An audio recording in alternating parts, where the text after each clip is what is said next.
big government liberalism. Big government liberalism, says Republican Congressman Tom Cotton of Arkansas, who hopes to unseat Democratic incumbent Mark Pryor in the U.S. Senate this year.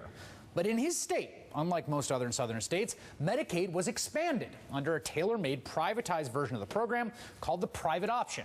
Now, there are Tea Party zealots in the state who tried and failed to take away that health coverage from more than 150,000 Arkansans who are already benefiting from it.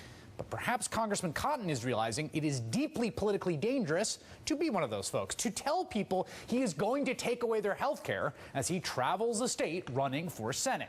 And so when he was asked about how he would repeal Obamacare without adversely affecting the 150,000 plus people in his state covered under the Medicaid expansion, he answered like this: "We would repeal Obamacare and replace it entirely with many reforms for our health care program. We want every Arkansan, we want every American to have quality, affordable access to health care." Many reforms for our health care program. That is a new one. What's missing in that non-answer is, of course, a very clear answer to the question. Would you get rid of the Medicaid expansion in your state? Yes or no? And herein lies what I think we have found to be the soft underbelly of the anti-Obamacare Republican candidates this year. It is the Medicaid expansion.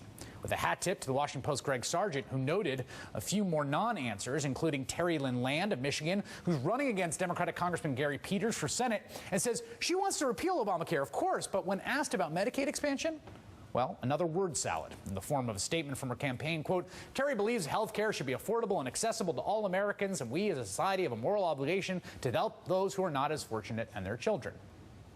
No answer on Medicaid expansion. And our old friend, former Senator Scott Brown, who's taking another run at the Senate, refused to answer whether he would support New Hampshire's Medicaid expansion, which was signed into law just last month. Joining me now, Brian Beutler, senior editor of The New Republic, where he's just written a piece on precisely this issue. I think that Democrats they have a real onus to make sure that people who are benefiting from Obamacare, whether it's through the exchanges or through Medicaid or through their parents' plans, are aware that it's Obamacare that did.